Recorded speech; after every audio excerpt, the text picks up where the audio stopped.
പ്രിയപ്പെട്ട വിദ്യാർത്ഥികളെ, ഇന്ന് ഷഡ്കാല ഗോവിന്ദമാരാർ സ്മാരക കലാസമിതി നമുക്ക് തൊട്ടടുത്തുള്ള രാമമംഗലത്ത് പ്രവർത്തിക്കുന്ന ഷഡ്കാല ഗോവിന്ദമാരാർ കലാസമിതിയുടെ ആഭിമുഖ്യത്തിൽ പാട്ടും വരയും എന്ന പേരിലുള്ള ഒരു പ്രോഗ്രാം ഇന്ന് നമുക്കിവിടെ നടക്കുകയാണ്.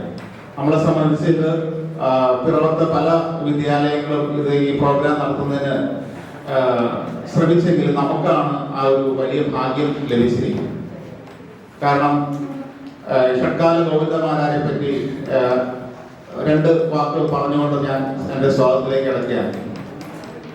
ഷഡ്കാലങ്ങളിൽ സംഗീതം ആലപിക്കുന്ന ലോകത്തിലെ തന്നെ ഏറ്റവും പ്രസിദ്ധനായിട്ടുള്ള ഒരു പാട്ടുകാരനായിരുന്നു ഈ ഷഡ്കാല ഗോവിന്ദമാരാർ. നമ്മുടെ നാട് ഏറ്റവും പ്രസിദ്ധമായിരിക്കുന്നത്, ഞാനൊക്കെ എവിടെയെങ്കിലുമൊക്കെ പുറത്തൊക്കെ പോയി നമ്മളെ പറ്റി രണ്ട് വാക്ക് പറയാ, നമ്മളെ പരിചയപ്പെടുത്തുന്ന സമയത്തൊക്കെ ഞാൻ പറയാം എൻ്റെ വീട് പിറവത്താണ്. രണ്ട് കാര്യങ്ങളാണ് ഈ എൻ്റെ വീടുമായി ബന്ധപ്പെട്ടുള്ളത്. ഒന്ന്, ശങ്കരാചാര്യരുടെ ജന്മ മാതൃഭവനമായിട്ടുള്ള തൊട്ടടുത്തുള്ള വെളിയനാട് ഷഡ്കാല ഗോവിന്ദമാരാരുടെ സ്ഥലമായിട്ടുള്ള രാമമംഗലത്തും, ഈ രണ്ട് സ്ഥലം പ്രസിദ്ധമായ സ്ഥലത്തിന്റെ അടുത്താണ് ഞാൻ താമസിക്കുന്നത്. അത്രയേറെ എന്താണ് വലിയ പ്രാധാന്യമുള്ള ഒരു സ്ഥലമാണ് പിറവം എന്ന് ഞാൻ ഓർമ്മിപ്പിക്കുക. ഞാൻ നമ്മുടെ പ്രോഗ്രാം ആരംഭിക്കേണ്ടതുണ്ട്. അതിന്റെ ഇന്ന് വന്നു ചേർന്നിട്ടുള്ള അവരെ സ്വാഗതം ചെയ്യുക എന്നുള്ളതാണ് എൻ്റെ കടമ. വിദ്യാലയത്തിന്റെ പേരിലും നിങ്ങൾ ഓരോരുത്തരുടെയും പേരിലുള്ള സ്വാഗതം ആശംസിക്കുന്നു. ബഹുമാനപ്പെട്ട ഈ സ്കൂളിൽ ഈ സ്കൂളിലെ മറ്റ് സീനിയർ അധ്യാപകരെ, എൻ്റെ പ്രിയപ്പെട്ട വിദ്യാർത്ഥി സുഹൃത്തുക്കളെ, ഇന്ന് ഇവിടെ ഈ ഡെമോൺസ്ട്രേഷൻ നടത്താൻ എത്തിച്ചേർന്നിട്ടുള്ള എൻ്റെ സഹപ്രവർത്തകരായ ഗോവിന്ദമാരാർ കലാസമിതിയുടെ ജോയിന്റ് സെക്രട്ടറിയായ PG വേണുഗോപാൽ, ആ പിരിമുറുക്കമൊന്നും മാറ്റാൻ ഈ ഇത്തരം കലാരൂപങ്ങൾ നിങ്ങളെ സഹായിക്കും. ഞാൻ കൂടുതലൊന്നും പറഞ്ഞു പോകുന്നില്ല. ഇവിടെ നേരത്തെ സൂചിപ്പിച്ചതുപോലെ 6 കാലങ്ങളിൽ പല്ലവി പാടി ലോകത്തെ ഞെട്ടിച്ച ഒരു വലിയ സംഗീതജ്ഞനാണ് സാക്ഷാൽ ഷഡ്കാല ഗോവിന്ദമാരാർ. അദ്ദേഹത്തിൻ്റെ ജന്മനാടാണ് രാമമംഗലം. അദ്ദേഹത്തിൻ്റെ സ്മരണ നിലനിർത്തുന്നതിന് വേണ്ടി 1970 മുതൽ പ്രവർത്തിച്ചു വരുന്ന ഒരു സ്ഥാപനമാണ് ഷഡ്കാല ഗോവിന്ദമാരാർ സ്മാരക കലാസമിതി. ഈ ഷഡ്കാല ഗോവിന്ദമാരാരെ പറ്റി പറയുമ്പോൾ സാറിനെ സൂചിപ്പിച്ചു, ലോകത്തെ വിസ്മയിപ്പിച്ച ഏക സംഗീതജ്ഞനാണ് ഷഡ്കാല ഗോവിന്ദമാരാർ. അത് മാത്രമല്ല, ത്യാഗരാജ സന്നിധിയിൽ പാടിയ ഏക മലയാളിയും ഷഡ്കാല ഗോവിന്ദമാരാർ. അപ്പൊ അദ്ദേഹത്തിന്റെ സ്മരണ നിലനിർത്തുന്നതിന് വേണ്ടി ഷഡ്കാല ഗോവിന്ദമാരാർ പുരസ്കാരം ഏർപ്പാടാക്കിയിട്ടുണ്ട്. എല്ലാ വർഷവും വാദ്യം, നൃത്തം, സംഗീതം മേഖലകളിൽ സംഭാവന ചെയ്തിട്ടുള്ള ആ കലാകാരന്മാർക്ക് നമ്മൾ അവാർഡ് കൊടുക്കുന്നുണ്ട്. കൂടാതെ അവിടെ 200ഓളം കുട്ടികൾ അവിടെ പഠിക്കുന്നുണ്ട്. പ്രത്യേകിച്ച് നമ്മൾ ഫോക്കസ് ചെയ്യുന്നത് നമ്മുടെ തനത് സംഗീതം എന്ന് പറയുന്നത് സോപാന സംഗീതമാണ്. അറിയോ? കേരളത്തിൻ്റെ തനത് സംഗീതം, നമ്മുടെ സ്വന്തം സംഗീതം അറിയോ? സോപാന സംഗീതം കേരളത്തിൻ്റെതാണ്, മോഹിനിയാട്ടം. അപ്പൊ ഞങ്ങൾ ഫോക്കസ് ചെയ്യുന്നത് കേരളത്തിന്റെ തനത് നൃത്തവും തനത് സംഗീതവും തനത് നാടൻ താളങ്ങളെയും കൂടി കൂട്ടിയിണക്കിക്കൊണ്ട് മോഹിനിയാട്ടത്തെ ഡെവലപ്പ് ചെയ്യുക എന്നുള്ളതാണ് നമ്മൾ ഉദ്ദേശിക്കുന്നത്. അത് മോഹിനിയാട്ടത്തിന്റെ അതുമായി ബന്ധപ്പെട്ട് ഡോക്ടർ കനകലയുടെ ശിഷ്യ, ബോംബെ നളന്ദ ഇൻസ്റ്റിറ്റ്യൂട്ടിലെ ഡോക്ടർ കനകലയുടെ ശിഷ്യ ശ്രീമതി സിതാര ബാലകൃഷ്ണനാണ് നമ്മുടെ ഇൻസ്റ്റിറ്റ്യൂഷനിൽ മോഹിനിയാട്ടത്തിന്റെ ക്ലാസ്സുകൾ കൈകാര്യം ചെയ്തു പോകുന്നത്. അതുകൊണ്ട് നിങ്ങൾ ഈ ക്ലാസ് നിങ്ങൾക്ക് വളരെ ഫലപ്രദമാകുമെന്ന് പ്രതീക്ഷിക്കുന്നു. മറ്റൊന്നും പറയുന്നില്ല, ഇങ്ങനൊരു ക്ലാസ് എടുക്കാൻ അവസരം ഒരുക്കി തന്ന ഈ സ്കൂളിൻ്റെ എല്ലാ മാനവകൾക്കും, എല്ലാ ടീച്ചേഴ്സിനും, എല്ലാ എല്ലാവർക്കും ഷഡ്കാല ഗോവിന്ദമാരാർ കലാസമിതിയുടെ നന്ദി രേഖപ്പെടുത്തിക്കൊണ്ട് നിർത്തുന്നു. നന്ദി. ഈ ഇത്തരം പ്രോഗ്രാമിൽ പോയിട്ടുണ്ടെങ്കിലും ഹയർ സെക്കൻഡറി ഫലം താഴെയാണ്. എങ്കിൽ പോലും ഒരു കലാകാരൻ അല്ലെങ്കിൽ കലാകാരി എന്ന ഒരു സമൂഹത്തിനിടയിൽ UP സ്കൂളെന്നോ അല്ലെങ്കിൽ ഹയർ സെക്കൻഡറി ഒന്നും വ്യത്യാസമില്ല. എല്ലാവരും കലാകാരന്മാരായിരിക്കും. പ്രത്യേകിച്ചും സ്കൂൾ വിദ്യാഭ്യാസ കാലഘട്ടത്തിൽ ഇത്തരത്തിലുള്ള കഴിവുകൾ പഠിക്കുന്ന കുട്ടികൾക്ക് അവരുടെ ടെൻഷൻ ഒഴിവാക്കാനും അവർ മറ്റുള്ള കാര്യങ്ങളിലേക്ക് മറ്റ് നമുക്ക് സമൂഹത്തിന് യോഗ്യമല്ലാത്ത കാര്യങ്ങളിലേക്ക് കടന്നു പോകാതിരിക്കാനെല്ലാം കലാപരമായ പ്രവർത്തനം വളരെയേറെ ഇഷ്ടമാണ്. അന്യം നിന്ന് പോയ പോലെ നാടൻ പാട്ടുകളും നാടൻ സീലുകളും എല്ലാം ഓർമ്മിപ്പിക്കുക എന്നുള്ളതാണ് കേരള ഫോക്ലോർ അക്കാദമിയുടെ നേതൃത്വത്തിൽ നടത്തുന്ന ഒരു നാടൻ കലാസമിതിയുടെ പ്രവർത്തനം. ഒരു ചിത്രകാരനും എന്ന് ഞാൻ വിശ്വസിക്കുന്ന ഈ ബേബി ഇവിടെ അവതരിപ്പിക്കുന്നത്. നിങ്ങളെല്ലാവരും പരമാവധി എന്നോടൊപ്പം നീങ്ങണം. അതുപോലെ ഞാൻ ചെണ്ട കൊണ്ടുവന്നിട്ടുണ്ട്, തുടി കൊണ്ടുവന്നിട്ടുണ്ട്, ഓടക്കൊണ്ട് കൊണ്ടുവന്നിട്ടുണ്ട്. ഇതൊക്കെ ചെറുതായിട്ട് വായിക്കാൻ അറിയുന്നവർക്ക് ആയിരിക്കും അല്ലേ? അല്ലെ, ചെണ്ട കൊണ്ടാൻ പറയുന്ന കുടികളുണ്ടോ അല്ലേ? അതുപോലെ തുടി എന്ന മാധ്യമത്തിൽ വളരെ ചുരുക്കമായിരിക്കും. കാരണം അത് ഇപ്പോ കാവുകളിൽ നടത്തുന്ന പാട്ടുകളുണ്ട്. കാവുകളില് ചെറിയ ചെറിയ പ്രോഗ്രാമുകൾ മാത്രം തുടിയുണ്ട് അല്ലേ? കണ്ടിട്ടുണ്ടോ? എന്റെ ശില്പം ഇപ്പൊ ഞാൻ പെട്ടെന്ന് എനിക്ക് തോന്നുന്നത് ഇത് വരയ്ക്കാം. കാരണം നിങ്ങൾ ആരും ഇങ്ങനെ ഒരു സംഘത്തിന് അറിയില്ല എന്ന് പറഞ്ഞാൽ നമ്മൾ സെക്രട്ടറി സാറിനോട് ചോദിച്ചിട്ട് വരയ്ക്കട്ടെ. ശരി, ഓക്കെ, അപ്പൊ വരച്ച് കാണിക്കാം.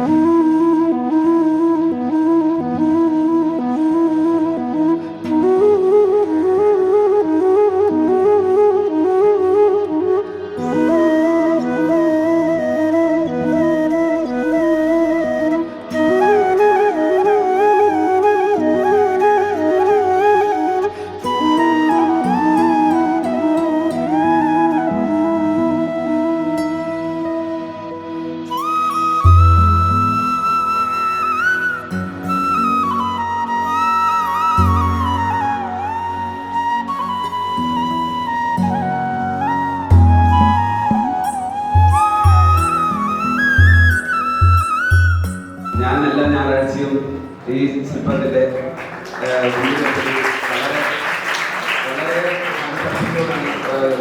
ഞാൻ പടം വരയ്ക്കുന്ന കുട്ടികൾ ക്ലാസ് എടുക്കും. കുട്ടികൾ പറഞ്ഞാൽ 4 വയസ്സെന്ന് പറഞ്ഞുള്ള കുട്ടികളുണ്ട് പടം പഠിക്കാൻ. അറിയാമല്ലോ, 4 വയസ്സുള്ള കുട്ടി പടം പഠിക്കാൻ നല്ല അവസ്ഥയായിരുന്നു. എനിക്ക് വളരെ സന്തോഷമാണ്. ഇപ്പൊ ഒരു 23 വയസ്സായ ഒരു കുട്ടി വന്നിട്ടുണ്ട്. എന്നെ വളരെ നിർബന്ധിച്ചാണ് ശ്രീ നമ്മുടെ സെക്രട്ടറി സാറ് അവിടെ പടം പഠിക്കാൻ പഠിപ്പിക്കാൻ വിളിച്ചെങ്കിൽ ഇപ്പോൾ എനിക്ക് ഞാൻ ശനിയാഴ്ച കൂടെ എക്സ്ട്രാ ക്ലാസ് എടുത്ത് സന്തോഷമായിട്ട് പോകുന്നു. അപ്പൊ നമുക്കിനി വേണ്ടത് നമുക്കൊരു നാടൻ പാട്ടൊക്കെ പാടി അല്ലേ? നമുക്ക് തുടങ്ങാം. തിന്താരേ തിന്തോ തകതിന്തൈ താരാ, തിന്താരേ തിന്തോ തകതിന്തൈ താരാ, തിന്താരേ തിന്തോ തകതിന്തൈ താരാ, തിന്താരേ തിന്തോ തകതിന്തൈ താരാ. തെക്കു തെക്കേ തെക്കേ ഒരു ദൈവത്താനുണ്ടേ, തെക്കു തെക്കേ തെക്കേ ഒരു ജന്മത്താനുണ്ടേ. തിന്താരേ തിന്തോ തകതിന്തൈ താരാ, തിന്താരേ തിന്തോ തകതിന്തൈ താരാ. ജമ്മത്തു വളരണ മടവതിമാരുണ്ടേ, മടവതിമാരവർ ഇല്ലക്കാരാണ്. തിന്താരേ തിന്തോ തകതിന്തൈ താരാ, തിന്താരേ തിന്തോ തകതിന്തൈ താരാ.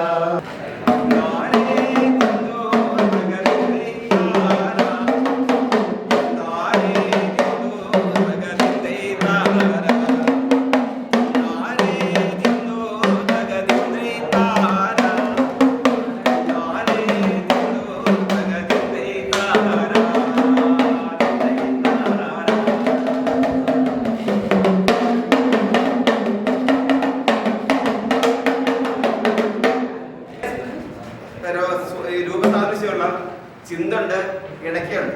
പക്ഷെ ഇത് തുടി നമുക്ക് എന്താ തുടികൊട്ടും പാട്ടെന്ന് പറഞ്ഞാൽ നമുക്കറിയാം. SC/ST ഞങ്ങൾ പറയും SC/ST വിഭാഗത്തിലുള്ളവര് പ്രത്യേകിച്ച് ഈ മുടിയാട്ടം പോലുള്ള ക്ഷേത്ര ഭദ്രകാളി ക്ഷേത്രങ്ങളിൽ ചെയ്യുന്ന ചില ആചാരങ്ങളുണ്ട്. മുടിയാട്ടം, അതുപോലെ കോഴിവെട്ട്, ഇങ്ങനെയുള്ള സംഭവങ്ങൾ ഏറ്റവും പഴയകാലത്തെ ഒരു ആചാരത്തിന്റെ വാദ്യമാണ്. നമ്മൾ മുടിയാട്ടപ്പാട്ട് സമയത്ത് അതുപോലെ തെയ്യാദീനും ദാദീനും ദീനും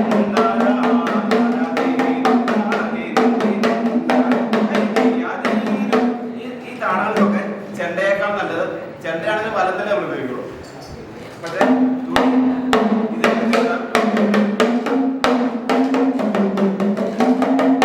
ഇത് അറ്റത്തടിയായിരിക്കും. ഇതിപ്പോ ചെറിയ വ്യത്യാസമുണ്ട്. നമ്മൾ ചെയ്യാറുണ്ട്. അതും ഈ ക്ഷേത്രങ്ങളിൽ ചെയ്യുന്നതാണ് കാളകളി മുടിയാണ്. കാളകളി അനുസരിച്ച് ഒറ്റ തടിയിൽ പ്ലാവിന്റെ തടിയിലാണ് ഉണ്ടാകാറ്. അത് നമ്മൾ പുളി ഉപയോഗിക്കാതെ വാക്കത്തി കൊണ്ടൊക്കെ വെട്ടിയായിരുന്നു അതുകൊണ്ട്. അങ്ങനെയല്ല, ഞാനും നാടൻപാട്ടിന്റെ സമിതി നടത്തുന്നതാണ്. നമ്മളൊക്കെ ഉണ്ടായിരുന്നത് പുളികളുടെ ശരിയായ കാളകളുടെ ആ കാളകൾ കണ്ടിട്ടുണ്ടായിരുന്നു. അല്ലെങ്കിൽ പിന്നെ പാടും വാ അറിയല്ലോ ചുമ്മാ വന്നേ. ചന്തം തോന്നും കുഞ്ഞിപ്പെണ്ണി എന്നിട്ടല്ലേ നിന്നെ കേട്ടാൽ ഇന്നുവരെ വന്നില്ലാരും കാണാൻ എന്നെക്കാളും ചന്തം തോന്നും.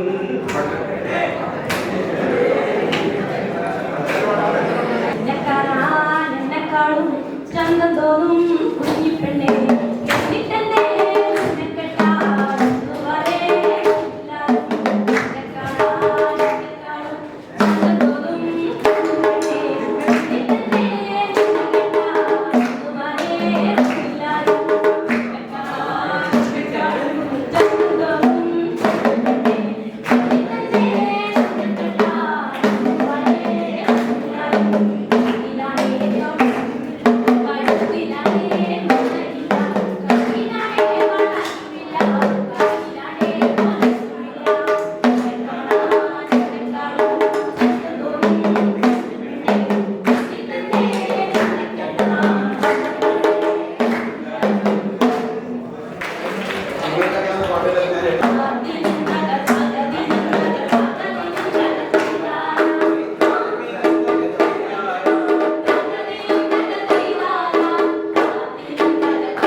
കേരള പോപ്പുലർ അക്കാദമി കണ്ണൂര് ചിറക്കലിൽ ആരംഭിക്കുമ്പോൾ നമ്മുടെ 1992 കാലഘട്ടത്തിലാണ് CJ കുട്ടപ്പൻ എന്ന ഒരു ചെങ്ങന്നൂരുകാരൻ ഈ നാടൻപാട്ടിനെ ശരിക്കും ജനകീയമാക്കുന്നത്. അദ്ദേഹത്തിന്റെ പാട്ടുകൾ കേൾക്കണം. എന്തു തന്റെ തീണ്ടലാണ് തമ്പൂരാന്റെ തീണ്ടല്, ദുതന്റെ തീണ്ടലാണ് തമ്പൂരാന്റെ തീണ്ടല്. കേട്ടില്ലേ? മാറാടാ മാറാടാ മാറാടങ്ങൾ മാറടാ മാറടാ മാറാടാ മാറടാ മാറാടാ മാറാടങ്ങൾ മാറടാ. അപ്പോ ശരിക്കും നാടൻ പാട്ട് നമ്മൾ ഒന്നിച്ച് കൈയടിച്ച് പാട്ട് പാടണം. അപ്പൊ അടുത്ത നാടൻ പാട്ട് പാടാം. ഒമ്പാവും പാടത്ത് ചത്തനും നീലിയും തെക്കം നട നടന്നേരയ്യം താര തകതാരതാര ചെക്കലടിക്കും മുമ്പേ തെയ്യം താര ചെമ്പട്ടു വീശും മുമ്പേ തെയ്യം താര മാരിമല മുറിഞ്ഞ് തെയ്യം താര ചെരിക്കലും മുടിഞ്ഞ് തെയ്യം താര മാരിമല മുറിഞ്ഞ് തെയ്യം താര ചെരിക്കലും മുടിഞ്ഞ് തെയ്യം താര മടത്തിലെന്തുണ്ട് കച്ചിക്കുടിക്കാതെ അന്തിച്ചെടി കേടാത്തി തെയ്യം താര തകതാര തകതി വിതാര തകതി വിതാര തകതി വിതൂം ഉദ്രാത കളത്തിലെത്തി മാവേലി തമ്പുരാനും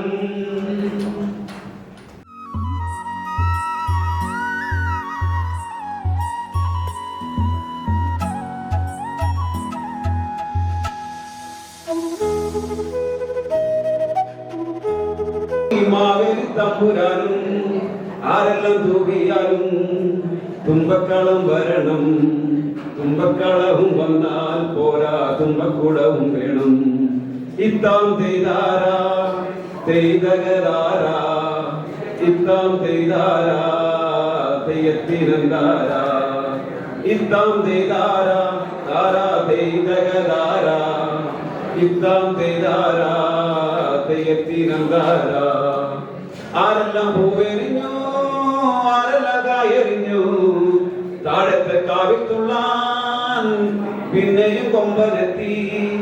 ആരെല്ലാം പൂവെറിഞ്ഞു ആരെല്ലാം കായെറിഞ്ഞു താഴത്തെ കാവിത്തുള്ളാൻ പിന്നെയും കൊമ്പനെത്തി.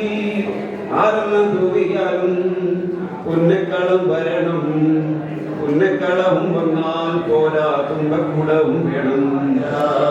തെയ്യത്തിനെന്താരാ തെയ്യത്തിനെന്താരാ.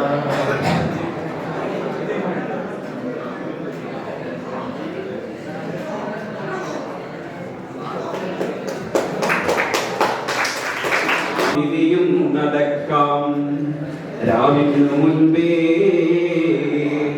കനൽക്കാടു താണ്ടാം നോവിന്റെ ശൂലമുല മുകളിൽ കരേറാം.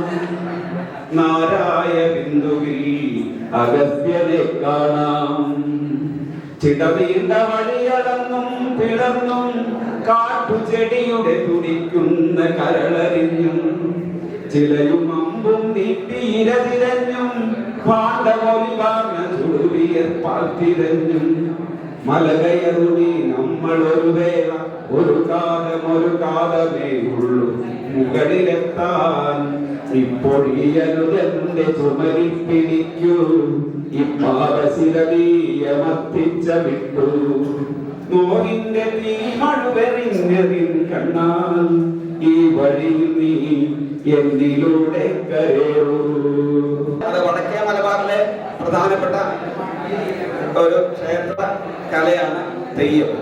അവിടെ നിങ്ങോട്ട് പോയി കോഴിക്കോട് വരെയുള്ള ഭാഗത്ത് വരുമ്പോൾ തിറ വരും. പിന്നീട് മധ്യകേരളം നമ്മുടെ എറണാകുളം ജില്ലയിലേക്ക് വരുമ്പോൾ ഈ ക്ഷേത്രങ്ങൾ വരുന്നത് അധികം തന്നെ മുടിയേറ്റാണ്. മുടിയേറ്റ് ഭദ്രകാളി ക്ഷേത്രങ്ങളിൽ ചെയ്യുന്നു. മുടിയേറ്റിന്റെ കോലം നിങ്ങൾ കണ്ടിട്ടുണ്ടോ? മുടിയേറ്റ് കണ്ടിട്ടില്ലേ? കണ്ടു. അതുപോലെ പിന്നെ തെക്കോട്ട് പോകുമ്പോൾ കടമനിട്ടിലാണ് ഈ പടയണി എന്ന കലാരൂപം. അത് ക്ഷേത്രകലയാണ്. അതിന് രൂപം കൊടുത്തത് വാസുദേവപിള്ള എന്ന് പറഞ്ഞാൽ അന്നത്തെ ക്ഷേത്രകലയായിട്ട് ബന്ധപ്പെട്ട് വാസുദേവപിള്ള സാറിന്റെ ശിക്ഷണത്തിൽ പഠിച്ച കുറേ പേരാണ് ഇതിന്റെ ഇത് ക്ഷേത്രകലയായിട്ട്. അത് ശരിക്കും പറഞ്ഞാൽ വളരെ പോപ്പുലറായി കഴിഞ്ഞു.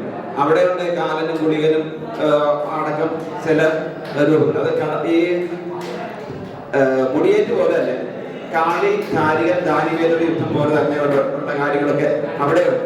അപ്പൊ നമുക്ക് കാര്യം ചെയ്യാം. പടയണിയുടെ ഒരു പോലെ നമുക്ക് വരാം. പടയണിക്ക് പാട്ട് പാടാൻ പറ്റില്ല. കാരണം പടയണി പാട്ട് ഒരു ചൊല്ല് പോലെയാണ്. പാട്ട് പാടണമെങ്കിൽ അത് കളികൂടി വേണം, അല്ലാതെ പാട്ടില്ല. അപ്പൊ പാട്ടൊരു ചൊല്ല് പോലെയാണ്. അപ്പൊ ഞാൻ ഒരു പടയണി വരച്ച് കാണിക്കാം. അതിൽ ഭൈരവിക്കോലമാണ്. ഭൈരവ വലുതാണ്. ഒരാളുടെ 5 അടി 10 അടിയെങ്കിലും ഉണ്ടാവും പടയണി കോലത്തിന്.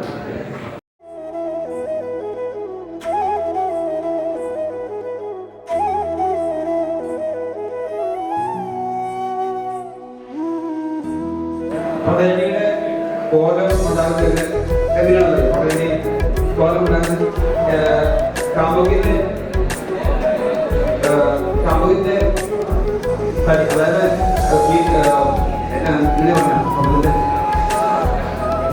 അതായത് കാമുകിന്റെ വാരിക എടുത്ത്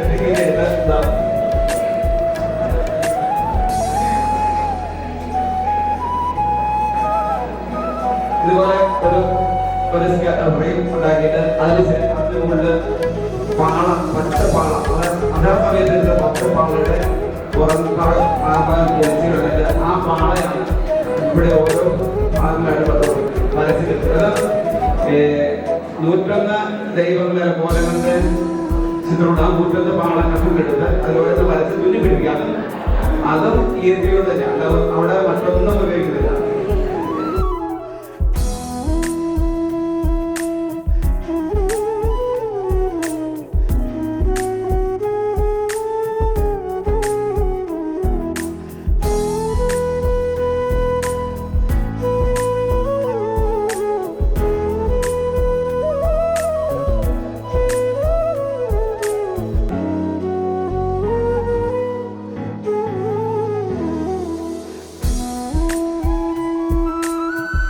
ആധുനിക സംവിധാനം വന്നപ്പോൾ പ്രത്യേകിച്ച് മൊബൈൽ ഫോൺ പോലെ ഇപ്പൊ വന്നിട്ട് പടം എന്ന് പറയില്ല, നമ്മൾ പറഞ്ഞാൽ മതി, അതിനകത്ത് നമുക്ക് ആവശ്യമുള്ള വരും. പക്ഷേ അവിടെ നമ്മുടെ ക്രിയേറ്റിവിറ്റി നഷ്ടപ്പെടുന്ന ഒരു കാലമാണ്. നമുക്ക് ക്രിയേറ്റിവിറ്റി പഠിക്കാൻ വേണ്ടി മാത്രമായിരുന്നു, ബാക്കിയെല്ലാം അല്ലേ വന്നു തന്നെ എല്ലാം നമുക്ക് ഇപ്പോൾ ആർട്ടിസ്റ്റുകൾ ഞാനൊക്കെ നേരത്തെയൊക്കെ നമ്മൾ ഇരുന്ന് ആൾക്കാരെ പടം വരച്ചു കൊടുക്കുകയാണ്, അമ്പലങ്ങളൊന്നും പഠിക്കുക. ഇപ്പൊ ഒന്നും വേണ്ട, ഇപ്പൊ എഐക്ക് സപ്പോർട്ട് ചെയ്യുന്ന സാധനം വരും, അത് പോരാ. അപ്പോൾ നമ്മുടെ ക്രിയേറ്റിവിറ്റി നഷ്ടപ്പെട്ടു. നമുക്ക് ഈ ക്ലാസ് മുറികളിലെ സ്ട്രെസ് മാറുന്നതിന് വേണ്ടി നമ്മളുടെ എല്ലാവർക്കും അറിയുന്നുണ്ട്, എല്ലാവരും കഴിവുണ്ട്. അപ്പോൾ എല്ലാവരും ശ്രദ്ധിക്കുക. പടയണി എന്താണെന്ന് നമുക്ക് മനസ്സിലാക്കണമെങ്കിൽ നമുക്ക് തീർച്ചയായിട്ടും പുസ്തകങ്ങൾ വായിക്കാത്തതാണ് ഇപ്പോൾ പ്രശ്നം വരുന്നത്. പക്ഷെ നമ്മൾ പടയണി എന്താണ്? പത്തനംതിട്ടയിലെ ക്ഷേത്രകലയിൽ പ്രധാനപ്പെട്ട സംഭവമാണ് പടയണി. അത് നമ്മൾ മനസ്സിലാക്കിയിരിക്കണം. അപ്പം അത് ഓരോ പീസ് എടുത്തിട്ട് കട്ട് ചെയ്താണ് പടയണി ഓരോണ്ടാക്കുന്നത്. അത്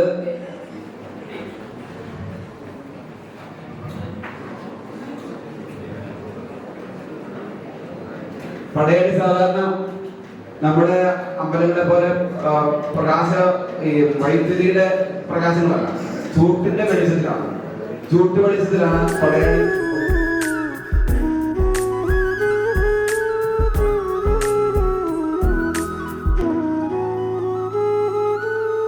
തിന്മകൾ ചുവന്ന ചന്തമെന്നുണ്ണി. ആ കവിത എന്താ അറിയോ? ആ കവിത എന്താ? കവിതയുടെ പേര് നെല്ലിക്കാം. നന്മകൾക്കു നിറം കേടുന്നൊരു കാലമെന്നുണ്ണി, തിന്മകൾക്കു നിറച്ചുവർന്ന ചന്തമെന്നുണ്ണി, മിന്നുന്നു പലതെങ്കിലും അവ പൊന്നലെന്നുണ്ണി, പൊള്ളയായ പടത്തിനുള്ളിൽ വിത്തുമില്ലുണ്ണി, പൊള്ളയായ പടത്തിനുള്ളിൽ വിത്തുമില്ലുണ്ണി. ആ കവിത അതാ മുരുകൻ കാട്ടാക്കട നെല്ലിക്ക എന്ന കവിത. അത് കുട്ടികൾക്ക് വേണ്ടി, അതായത് പ്രത്യേക കുട്ടികൾ വേണ്ടി സ്കൂളിൽ പ്രോഗ്രാമിന് പോകുമ്പോൾ അദ്ദേഹം കുട്ടികളുടെ പാട്ടിന് ആദ്യത്തെ കവിത ചൊല്ലുന്നുണ്ട്. എന്താ കവിത അർത്ഥം? നന്മകൾക്കു നിറം കേടുന്നൊരു കാലമെന്നുണ്ണി, തിന്മകൾക്കു നിറച്ചു വന്ന ചന്തമെന്നുണ്ണി, മിന്നുന്നു പലതെങ്കിലും അവ പൊന്നലെന്നുണ്ണി, കൊള്ളയായ പഴത്തിനുള്ളിൽ വിത്തുമില്ലുണ്ണി, കൊള്ളയായ പഴത്തിനുള്ളിൽ വിത്തുമില്ലുണ്ണി. ദീപനാദം കണ്ടുപാറും പ്രാണികൾ പോലെ ചിറകുവെന്നു കരിഞ്ഞു മണ്ണിലടിഞ്ഞിടലുണ്ണി, ചിറകുവെന്നു മണ്ണിലടിഞ്ഞിടലുണ്ണി.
പഠിച്ച കാലം ഒരു 2-3 വർഷത്തോളം കലാഭവന്റെ ഓർഡർ ക്ലാസ് പോയി. അപ്പൊ ജോലി ഉള്ളതുകൊണ്ടൊന്നും അത് പൂർത്തിയാക്കാൻ പറ്റില്ല. കാരണം ഓബിയസ്ലി ആ ജോലി കലാഭവൻ ദൂരെ പോയി പഠിക്കും. എങ്കിൽ പോലും നമ്മൾ സ്വന്തമായിട്ട് ഇരുന്ന് വായിച്ച് അങ്ങനെ കുറെ പ്രാക്ടീസ് ചെയ്യും. അപ്പൊ നമ്മൾ കണ്ടത് നിങ്ങൾക്ക് പഠിക്കുന്ന വിദ്യാർത്ഥികൾ നിങ്ങൾ തീർച്ചയായിട്ടും ഇപ്പോഴത്തെ പഠനം ഭയങ്കര പ്രശ്നമല്ലേ. എല്ലാവർക്കും ദിവസം രാവിലെ വൈകുന്നേരം വരെ പഠിക്കാൻ കിടക്കില്ല. ക്ലാസ് കഴിഞ്ഞാൽ പിന്നെ ട്യൂഷന് പോവുക, അത് കഴിഞ്ഞാൽ പിന്നെ പഠിക്കുക അല്ലേ. കാരണം എനിക്ക് എന്റെ അടുത്ത് പടം പഠിക്കാൻ പറ്റുന്ന കൊച്ചു കുട്ടികളാണ്. അവര് UKG പഠിക്കുന്നവരാണ്. 2 മാസം ഒത്തിരി പഠിക്കാനാണ് സാറേ എന്ന് പറയും. അപ്പൊ നമുക്ക് ആ സമയം മുതലേ പഠിക്കാനുണ്ട്. അപ്പൊ നിങ്ങൾക്ക് ഒരല്പം റിലാക്സ് കിട്ടാൻ വേണ്ടി ഇങ്ങനത്തെ സംഭവങ്ങൾ വളരെ ആവശ്യം കേട്ടാ. അപ്പൊ ആരെങ്കിലും പാട്ട് പാടാനോ പടം വരയ്ക്കാനോ ഉണ്ട്. ആരെ വരയ്ക്കുന്ന ആരും ഉണ്ടാവില്ല. ഈ ഒരു സ്ഥലത്തിനകത്ത് ആന വരുന്നുണ്ട്. ഈ ആനയ്ക്ക് കാക്ക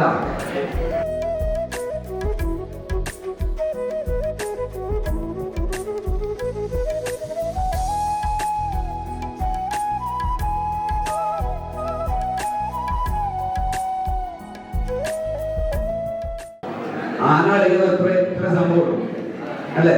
എന്താ ഇപ്പൊ ആന വരയ്ക്കാൻ ഒരു സമയത്ത് വരയ്ക്കാം, അതിനെ 4 അടി കടിക്കാം, അവരോട് പിടിച്ചിട്ട് ഇപ്പുറത്ത് വരയ്ക്കാം, അതിനകത്ത് തല വരയ്ക്കാം, ആ ഫ്ലോറിൽ താഴെ കാല് വരയ്ക്കാം, പൊടി കഴിക്കാം. പാലിനല്ലേ കറക്റ്റാ അല്ലേ. പക്ഷെ ആന വരയ്ക്കാൻ ഭയങ്കര ബുദ്ധിമുട്ടില്ലേ. വെറുതെ ഒരു ബുദ്ധിമുട്ടില്ല. ഇപ്പൊ മനുഷ്യനെ വരയ്ക്കാൻ ബുദ്ധിമുട്ട് അല്ലേ. ഒരു മുഖം വരയ്ക്കാൻ ഒരു ബുദ്ധിമുട്ടില്ല. സംഭവിക്കുന്നു.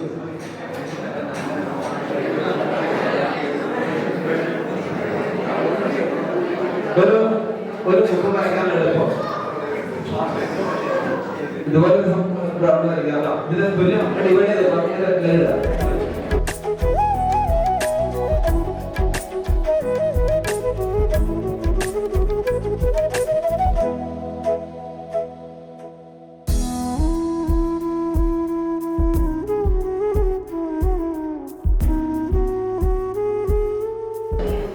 എന്റെ ഈ പ്രോഗ്രാമോട് ബന്ധപ്പെട്ട് നിങ്ങൾക്ക് ഇഷ്ടപ്പെട്ടോ?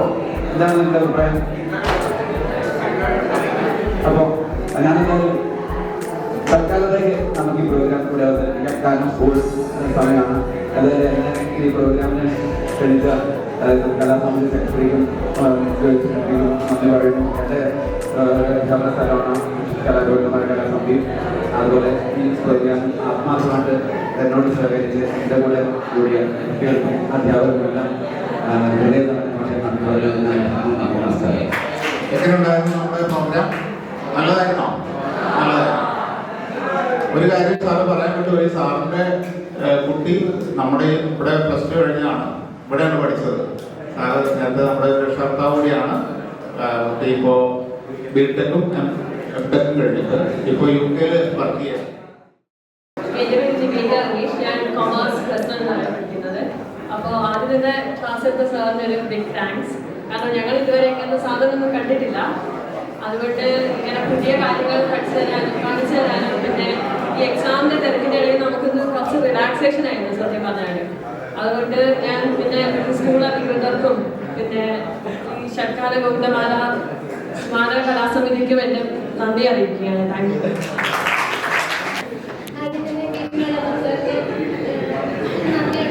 വേണ്ടി ഇത്രയും നല്ലൊരു പരിപാടി നടത്തിയതിന് അതുപോലെ സമിതിക്കും വളരെ അധികം നന്ദിയുണ്ട്. ഇത്രയും നല്ലൊരു ക്ലാസ് ഞങ്ങൾക്ക് വേണ്ടി ഒരുക്കുന്നതിന് വേണ്ടി. അതുപോലെ തന്നെ അതുപോലെ ഈ ഇതുപോലുള്ള ഉപകരണങ്ങൾ ഇപ്പം അങ്ങനെ എല്ലാവരും കണ്ടിട്ടൊന്നും കാണത്തില്ല, അതിനെപ്പറ്റി വലിയ അറിവും കാണത്തില്ല. സാർ അത് ഞങ്ങൾക്ക് എല്ലാവർക്കും അതെങ്ങനെ ഉപയോഗിക്കേണ്ടെന്നും അതുപോലെ ഈ ഫ്ലൂട്ട് കൊണ്ട് നല്ലതായിട്ട് ഞങ്ങൾക്ക് വായിച്ചത് കേൾപ്പിച്ചു തന്നു. അതുപോലെ നല്ലൊരു ക്ലാസ് ആയിരുന്നു. ഞങ്ങൾക്കിത് കുറേ മനസ്സിലാക്കാൻ പറ്റി, ഈ ഉപകരണങ്ങളെ പറ്റി, ഇതിൻ്റെ യൂസിനെ പറ്റി, അതുപോലെ എങ്ങനെയാണ് വരയ്ക്കേണ്ടത്. സിമ്പിളായിട്ട് ആനയാണെങ്കിലും മനുഷ്യൻ്റെ മുഖമാണെങ്കിലും വളരെ എളുപ്പത്തിൽ വരയ്ക്കേണ്ട